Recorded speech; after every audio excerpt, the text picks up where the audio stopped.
Kapla! I hate that I said that. As you know... Well, that also is goodbye, so... As you know, this is the measure of an episode, where it is our continuing mission to explore what makes a Star Trek episode a proper Star Trek episode, and not just good or bad television. I'm Paul. I'm Jonathan, and we use 3 criteria to determine whether or not it is proper Star Trek. A, is there sci-fi inherent to the plot? And 3, is there an ethical or moral dilemma within the episode that someone is struggling with? I'm still Jonathan. All right. And I'm still Paul, and that was Measure of an Episode. Thanks for joining us. Tune in next week when we watch another Star Trek episode. Hopefully. But isn't this one? Yes, a proper Star Trek episode. Man. Well, hang on. So this week, we watch Voyager, Season 7, Episode 13, Prophecy, where Voyager finds a Klingon ship that left the Alpha Quadrant 80 years before. Which is a lie. It's never really been... Well, they never said 80 years. They did. It was in the beginning. And they then later said it was 4 generations. 4 generations? May have been longer. Well, I thought a generation was 30 years. That would be 120 right. years. I guess maybe Klingon years. Well, she said the Khitomer Accords. Is that right? Yeah. The Khitomer Accords happened 80 years ago. That's what she referenced in the beginning, and so that's kind of the only time that they ever gave an actual time. But they said we've been traveling for over 100 years later in the episode. So if it's 3 generations, it's probably around 120 years, which would put them before the Khitomer Accords. Right. You know, they didn't leave right the day before the Khitomer Accords. Exactly. If they'd stayed just one more day. If they just waited, they would have known. The whole beginning could have been avoided. So I'll start the blurb again because it would be weird to just do it in the middle of it. Whose captain claims that B'Elanna's child is a Klingon save? Voyager finds a Klingon ship that left the Alpha Quadrant 80 years before, which is not true. Whose captain claims that B'Elanna's child is a Klingon savior. So we get into the episode where they're in battle, which I'm like, oh, this is interesting. Why are they in battle? Right. This doesn't usually happen on Voyager, where they start the episode in battle. And usually I like them when they start the episode, as you know. Yeah. Did you like this one, though? There were points that I was actually engaged. I mean, just with the intro, with jumping into the battle. Did you like that intro? Yes, only because it required a somewhat nerdy knowledge of Star Trek history for the cold open cliffhanger to land. Because they say, I forget why. But something having to do with the fact that you would have to have known that Klingons and Starfleet used to be mortal enemies, and now they are no longer. It hasn't been that way since Next Gen. And you would have to have known that for this to land at all. Now, granted, they do say after the cold open, they kind of bring everybody up to speed. But in terms of the cold open landing and having any kind of emotional impact, you would have had to have known that, which I found very interesting. Yeah, okay, that's fair. On the flip side, just the jumping into the action right away. I actually rolled my eyes at it because we weren't on the bridge. It was exterior. And so it just, it's Voyager, so I was like, oh, Voyager's being attacked. I wonder who it is this episode. Yeah. Yeah, it does happen a lot. They do tend to get into a lot of battles. Yes. And I'm kind of with you, but it's better than how I think they normally, when people are playing Parcheesi, and somehow that's going to land later in the episode, but they're playing Parcheesi in the first thing, and Chakotay has to go, find his ale. Yeah. I felt like this was better than that. Right. I mean, granted, nothing else happens to that level in this episode. I suppose at the end, but a little bit. But it's mostly just talking. Right. Well, and maybe it's how Janeway handles these things, but I always feel like they run into ships. And I guess this is also part of like the problem with Voyager being episodic and not serial, but they always run into ships that are attacking them that are Voyager far out arms them. Yeah, and you'd think that anybody who's attacking and is engaged in space travel would have the ability to determine that this ship that you're attacking is going to whoop your ass. Right. I guess maybe that's the hubris of villains in Star Trek, is they always think that they can out-battle anybody regardless of the weapons that they actually have. I don't know. I'll take you both on with one arm tied behind my back. Yeah. Yeah. Yeah. Actually, so you brought up Janeway, and so it occurred to me that this is halfway into the last season of Voyager. Yes. And they knew that. Yes. They knew it was going to be the last season. That was sort of until Enterprise happened, that was kind of the way it worked. You got 7 seasons. And it's kind of becomes obvious, or I guess it became obvious to me in this episode, why it's 7 seasons. And I'm sure that there are money reasons and business reasons as to why this happens. But also, there's such a relaxed casualness to all of the acting and that is present in the seventh season of these shows. It's not that they're phoning it in or that they're kind of just halfway there, but there is sort of they know exactly what they're supposed to do. Nobody is nervous at all. They're not hungry for it anymore, I guess. And you can feel that in this episode. Everybody is just kind of in their zone. Right. And whether or not that's they want to be in the zone anymore, because 7 years is a long time to be doing a show like this. Mm-hmm. And so I don't know. I don't know. I don't know what their state of mind was, but you can just kind of tell that they're just in it. And I don't know if that's a good thing. Sure. Because in the early episodes, they are still finding their characters, but it's in earnest. Mm-hmm. You can see them wanting to make this a good show, and that's just not there anymore. Right. They're just kind of it's very subtle, but except Janeway, because Janeway, there's always this sense, at least in the episodes that we've watched, there's this exasperated demeanor that she has about anything and everything that happens to Voyager. She just doesn't have time for it, right? Yeah, it's like, why are you bothering me with this stuff? Oh, we just encountered a caravan of ancient Klingons that are traveling to nowhere, apparently, from the Alpha Quadrant. Why did you just blow them out of the sky? Can we just shoot everybody? Standing order, shoot anything we encounter from here on out. We're harvesting scraps, people. We got to get home. We're so close. We are so close. So close. Only 75 more. I mean, I guess that would weigh on anybody. But I mean, do you notice that? Yeah. Oh, yeah. No. I mean, I didn't notice until you said it. Then thinking back on it, absolutely. Like she's just always like, right. And maybe it's just Neelix. She just can't find a way to execute Neelix, or she talks about it with she has to meditate with Tuvok every day just to get off the ledge of executing Neelix. Well, no, it's almost like she just has this type A personality of expecting everybody to know what to do, and so when they come to her, she's like, why are you not what to do? What she wants them to do.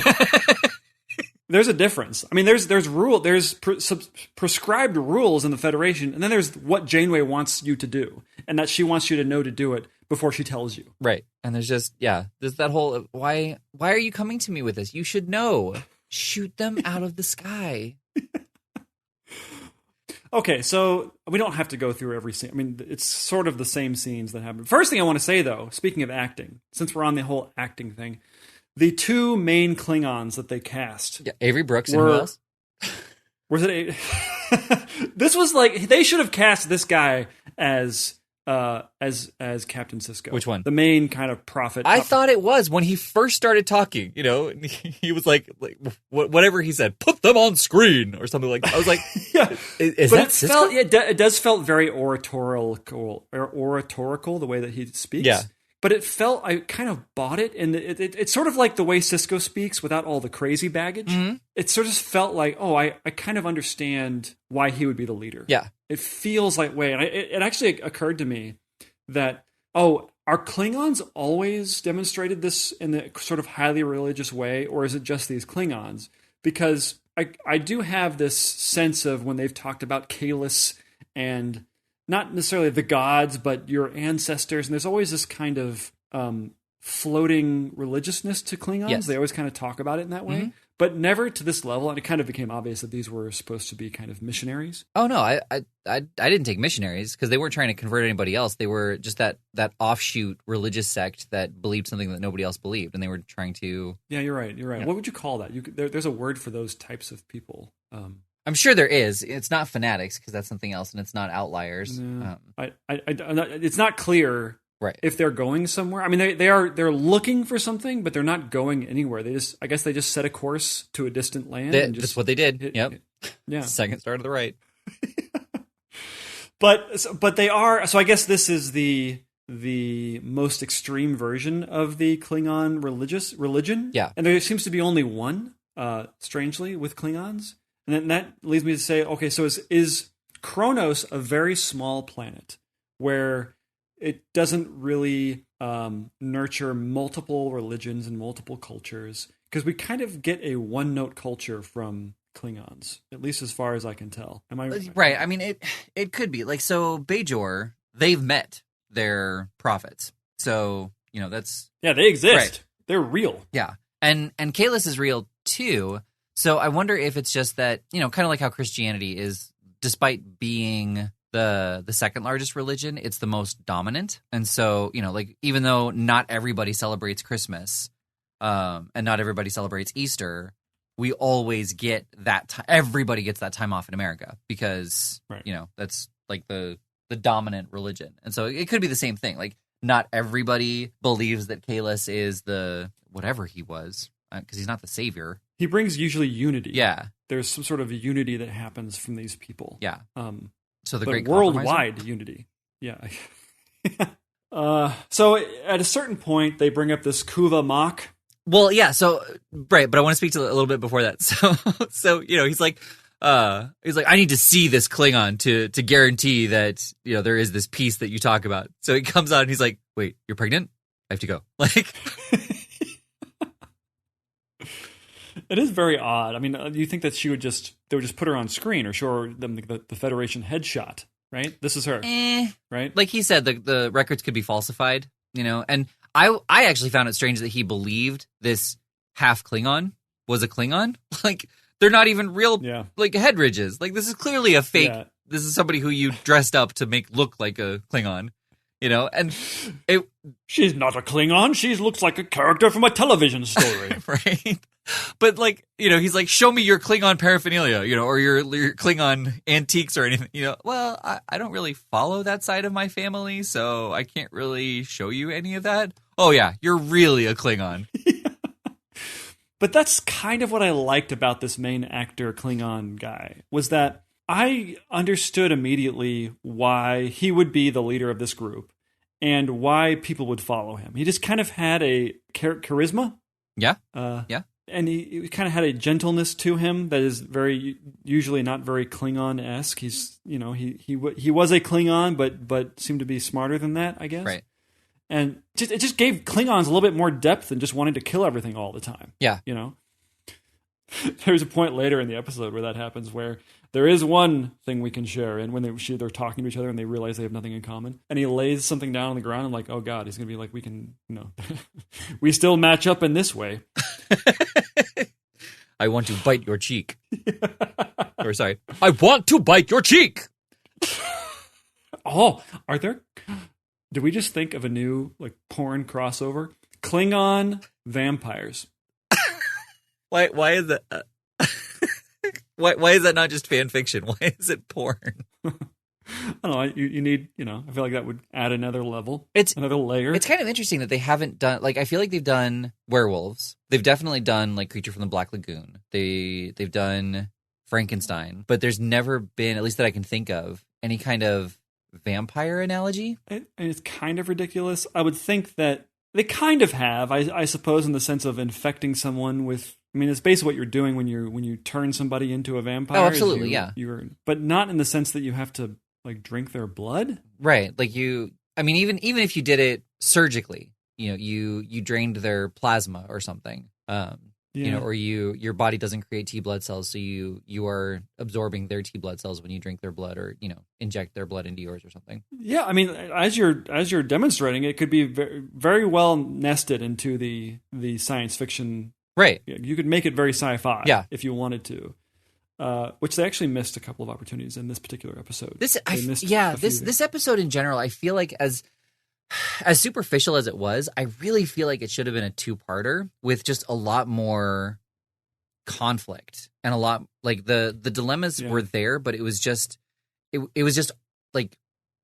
arguments. It wasn't really discussions and long debates. Yeah, it wasn't even a good analogy to what's happening in religion in the real world. Right. I guess Right. it wasn't even concentrated enough in that. I think in order for it to be a two-parter, is that you would need something external happening. Sure. You'd need them to be fighting the Borg or something like that. Yeah. Well, and then we would have seen her battle, where they won, and that could have easily been like right. Like that would have been cool to have the actual scenes of the prophecy happening in front of them, and some people saying, this is just a coincidence, or you're reading too much into the script, and some others going, no, look, like we are witnessing our prophecy. Right. Yeah. And the placeholder for that was when Tom Paris decides he's going to battle the Klingon guy. Right. It's like, this is a bad choice, like. Well, and then they throw in the Deus Ex Machina, of this disease. Right, which is to me is the most interesting part of this whole episode is this disease, this Nurette. Mm-hmm. I felt like this is the missed opportunity that they don't even seed at all until it just, as you said, just kind of comes out of nowhere. Yeah. They could have seeded at the very beginning. It was actually supposed to be, and it was filmed, but then it was cut for time. What was it? That's way too bad. Yeah, there was. I think the captain was dying from it, and the new captain who was in the whole episode just took command of the ship. See, that would have made a wonderful mystery. To me, the only mystery on this was, okay, they have a bunch of Klingons on their ship now, and the other ship blew up. Their ship blew up. Mm. How are they going to get to the end of this episode and there's no more Klingons so they can reset? Right.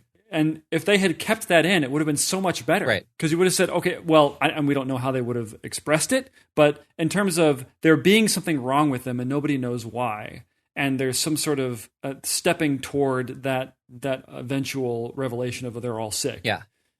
Which, they could have, ultimately, which they didn't, they could have said, oh, this is all inbreeding, obviously, because they've 3 generations of the same people getting it on.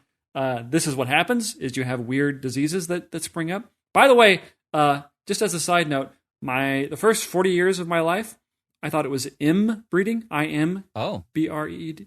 Yeah, only until I typed inbreeding with an M, and I underlined it in the red. I was like, wait a minute, that looks right. And I looked it up, and there was like inbreeding. I was like, well, that makes more sense. Right? That makes a lot more sense. Well, yeah, because "im" means to not. Exactly. So you just thought it was you thought it was a phrase used as a warning. I thought it was just this is just the the eccentricities of English. It's a faux pas of breeding. Like, so there you go. That's what I learned from this episode. Right. Oh wait, are you serious? Like you were today years old? Today years old. Yeah. Oh, I thought you meant just like in your 40s, like sometime in the last 10 months you discovered this. But today, this episode. When I was typing these notes. Wow. I learned that it is not spelled with an M. As in mother. That's so crazy. Well, then, this episode changed your life. Marginally, but... Marginally.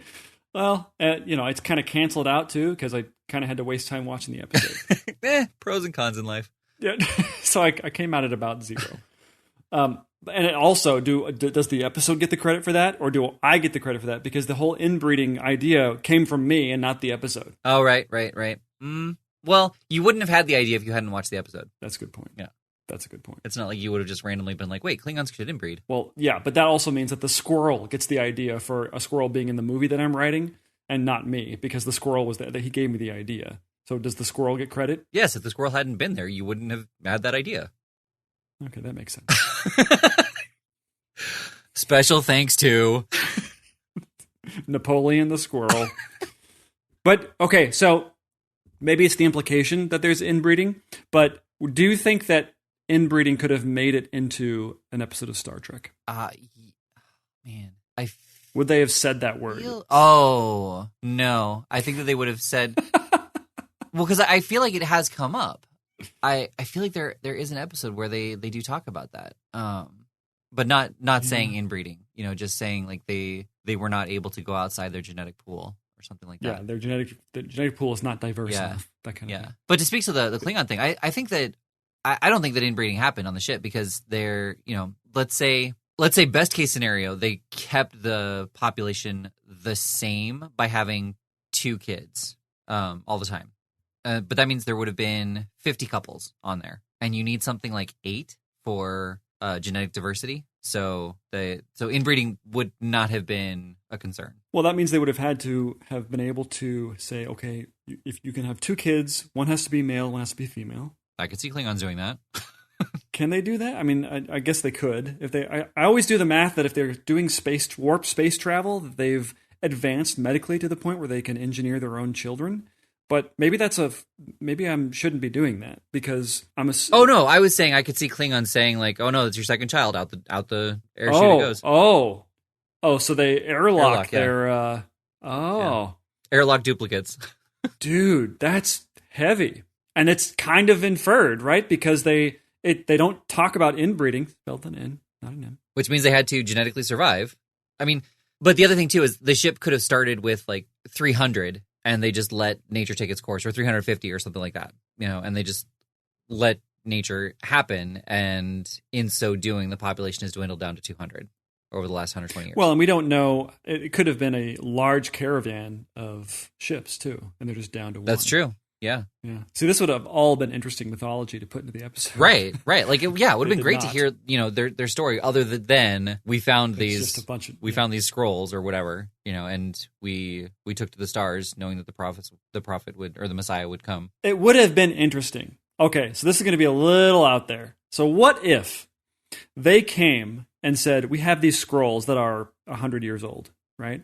But it in some way indicates that it actually, and there's pictures and there's stories about B'Elanna Torres' kid, and it's true. The doctor analyzes everything. Somehow they confirm that yes, these 100-year-old scrolls talk about this person who is your unborn child, and which implies some sort of time travel shenanigans, right? How much fun would that have been? That would have been amazing. To have some sort of, and that could have been a couple of story arc, right? Where they try and get through, like, okay, we've established that you're not lying.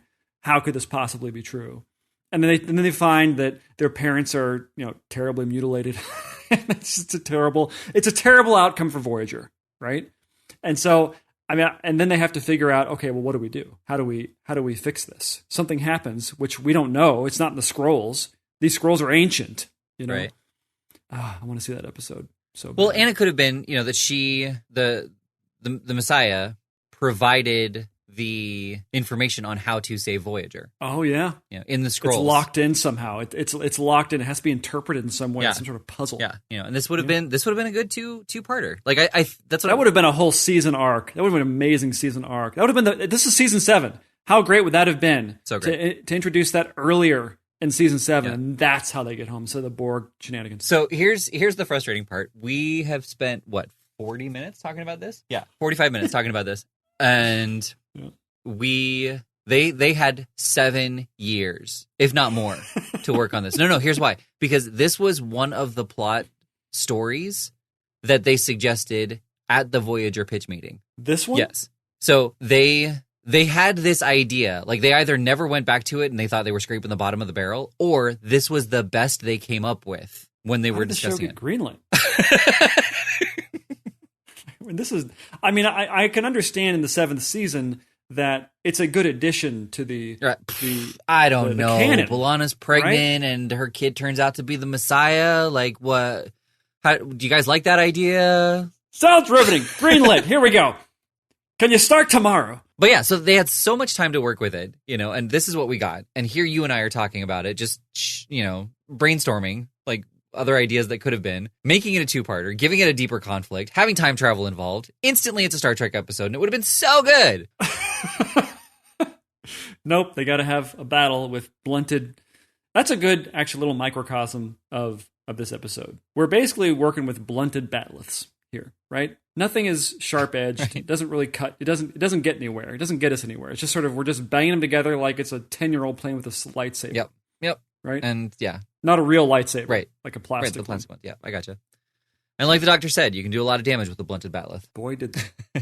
Did a lot of damage. Well, and so, like, the thing that made me first realize that this should have been a two-parter was when the Klingons said, we're going to take over Voyager, and I was like, how much time is left? And there's 3 minutes on the clock. And subtracting credits, interesting. Yeah, I knew that there was going to be less than 2 minutes of conflict of this. And actually, it was fairly realistic as how futile of a effort it would be to try and take over this starship, right? Yes. It makes sense that they were very ill-equipped to do this. By the way, so when they do take it over, and they don't instantaneously go to red alert when they realize that the Klingons are trying to take advantage, because they have this bridge battle that happens like under just like regular lighting, and it felt very just like, do we have to turn off the lights to do this, or can we just keep them on? It'll take us 40 minutes to reset the lights. Yeah, so we can film this, get this over with. But it did occur to me. So the guy who has what's it called, Nuret, who wants to take over Voyager, he says, "Grant me a warrior's death when he's been vanquished." Right? And I said, "I beg of you." And it would seem to me that doesn't begging for someone to kill you after you've already lost the fight, doesn't that kind of disqualify you from a warrior's death? Aren't you just kind of an a-hole at that point? Like, wouldn't you rather live to die another day at that point? I would think that just because your enemy shoots you because you told them to, that seems like it would disqualify you. Right. Yeah, no, that's a good point. Well, and that's the other thing too, like is the win or die mantra only in hand-to-hand combat? Because how many times have Klingons started a fight and then flown away? Hightailed it out there? Yeah.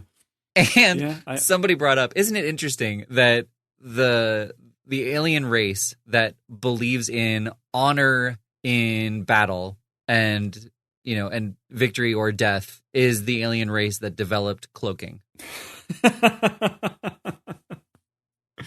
Well, they never really talk about, they do talk about honor, but in terms of fighting fair, their own criteria for honor, I don't think it seems to be fighting fair. Right. That's a good point. Because they do, you're right. That's a totally great point. They have cloaking technology. Seems like a conflict of interest there. Seems like nobody is in wherever heaven is for Klingons. Nobody goes. Just since cloaking technology has been created, yeah. So they cure the guy with Nuret. I don't know his name. Do we even ever learn his name? I don't know. They cure him, and they talk about how the doctor created this antiviral from B'Elanna's kid, and the guy says, "The child cured me." And the doctor's like, "Well, I developed the treatment." And I LOL'd at the doctor's response. Just with him trying to take the credit, and it was a great moment. I wasn't laughing at it. It was like, that's a great joke. Yeah. What a great joke. Good job, doctor. It was way funnier than all the Klingon sex Ensign Kim jokes that were happening. Yeah. Are we talking about that? Okay. Yes. Yeah. Because apparently Neelix is a Klingon ladies' man. Right? That was... Like, he knows exactly how to ladies' man. Wait a minute. Is it ladies' man, like LEDIES apostrophe man? Or is it lady LADY apostrophe S man? No, he's the man of the ladies. Yeah. So the apostrophe, it's a plural, and the apostrophe is at the end. Right. I learned two things from this episode. Like the Tim Meadows movie, Ladies Man. Is that how it's spelled? Yeah. Yeah. Second thing. Thing number 2 I learned from I'm in the black now on things that I've learned from this episode. This actually was an episode worth watching for you. Yeah. Yeah. So I don't know why we needed all the Ensign. Why does Ensign Kim always get all, like, why is he the brunt of the comic relief? Because he's never allowed to be promoted. So yeah, that's true. Have we already talked about that? Like the fact that he is ensign in season 7 because the writers, the executive producers, Rick Berman and Brandon Braga, like they said there has to be an ensign on the bridge. Why is that a rule? I don't know, but it's also, why not promote one of the kids? Surely there's somebody who can be an ensign. Ensign Ichib? That would have been amazing. Well, that's too alliterative. Alliterative from Brandon Braga. Doesn't work. There's only one person on this show that can do that. I guess there was nowhere to promote him to. What they need, maybe, I don't know. Nobody gets promoted, do they? No, nobody does. I mean, except for the Doctor when he becomes captain a few times. But I don't know. I feel like the Doctor and Ensign Kim trade off comedic relief, comic relief stuff, and that's usually where it stops, right? Yeah. Or I guess Neelix, but Neelix is he's not funny. He's just sort of... Well, right. Usually when there's other humor from like Chakotay or B'Elanna or Neelix, it comes from their character, not the situation. Like the Doctor and Ensign typically have the sitcom stuff. Yeah, and Kim, this is the second time like there's been like a woman has come on to Kim, and he just doesn't know what to do. He doesn't even think about, well, maybe I should consider having sex with this person. That never, like, it happens with 7 of 9. It happens with this Klingon lady. It happened with 7 of 9? I don't remember that. Yeah, she says, do you wish to copulate? Oh. Or fornicate, or whatever word she uses. And he just runs away. In one of the episodes that we watched? No. Oh, okay, no, okay. It happens. Okay. It happens in the show. Gotcha. Okay. Well, yeah, and it's like, it's just surprising that Ensign Kim doesn't have a checklist when you're traveling out in space. Like, it'd be cool. Yeah, the slims are picking. Right. In Voyager. Yeah. Although it is very possible that, with the presence of holodecks, that you wouldn't necessarily have a list when you have your pick of the litter. Yeah, that's true, I guess. I mean, you still have a list. You just check it off a lot faster. 15 minutes tops. Well, but also thinking about like how much of a ladies' man could you be at that point? As Ensign Kim, or just in general? In general, like having a holodeck where you could program in different personalities and like tutorials and all that sort of thing. Like you'd be an idiot not to be amazing at sex. I suppose so, but then everybody theoretically would be following that. I'm okay with that. But the competition would remain the same. Well, because yes, everybody would be climbing in their abilities. Right, but sex would always be amazing. Like you'd never be disappointed. Yeah. Well, everything's relative. So would there just be? I mean, there'd be little blips as people maybe progressed faster than other people, but it would all even out. Maybe I don't know. Maybe that should be the next poll for the Measure of an Episode poll. If they're in the presence of a holodeck, are there people who become... Well, no, yes, I know. I agree with you now. I'm back with you. Just because you give somebody a basketball doesn't mean, for 1,000 years, doesn't mean they're going to become great basketball players. They're going to be people who have talent and people who don't. Right, that's true. And the people who are able to hone their talents are going to ultimately be better. They just have the ability. You don't really have the ability to do that, in just regular, in terms of sex. Right. There are no practice bodies. Like yeah. That are people. Right. And that is legal. That's true. Well, and just to speak to that, how sad would it be? Like if you were just bad at sex, like people would know. Like everybody would talk about it. You're just inherently bad. Like you just, that's not a talent that you've ever developed. But I do wonder.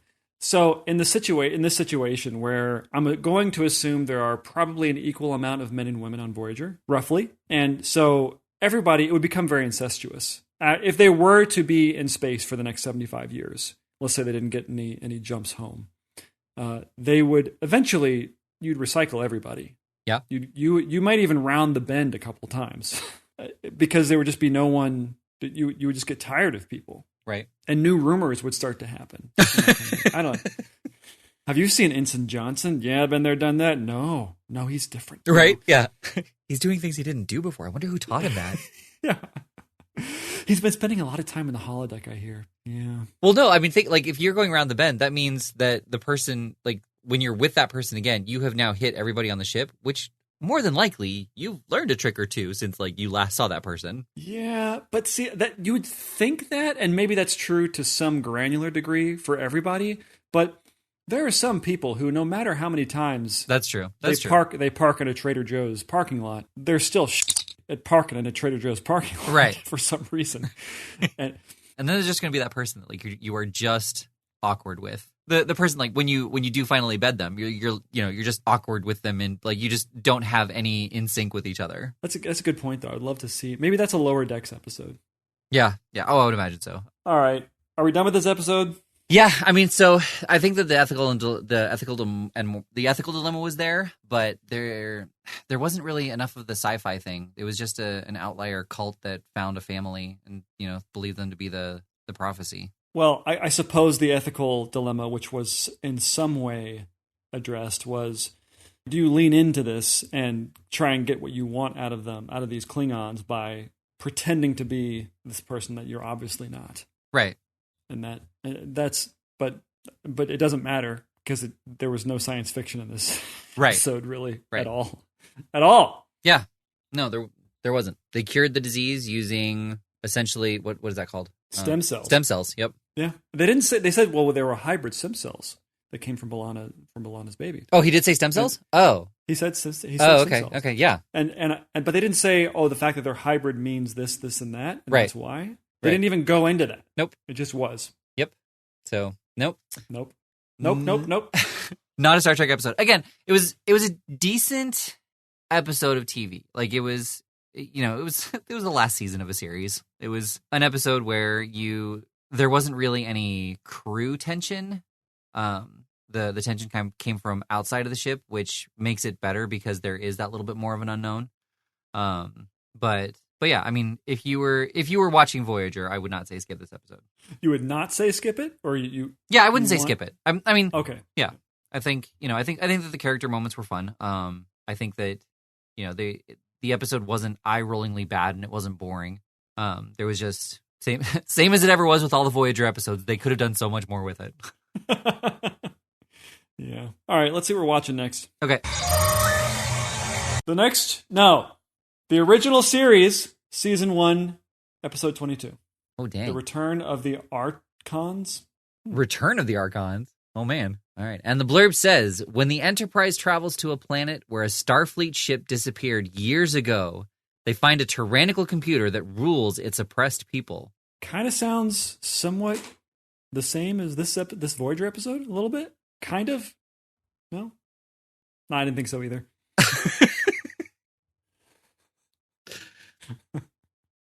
I guess there was no computer in it. No computer, no tyrannical ruler. All right. Maybe I overstepped the bound a little. Lost starship. Oh, it was a lost starship in this Voyager episode. Lost Federation starship. Well, and they weren't lost. They intentionally went out there. Unless you're talking about Voyager being lost, in which case, okay. You're right. This episode has nothing to do with this previous Voyager episode. Okay. All right, fair enough. Yeah, so let's go watch it. Okie dokie. Kapla!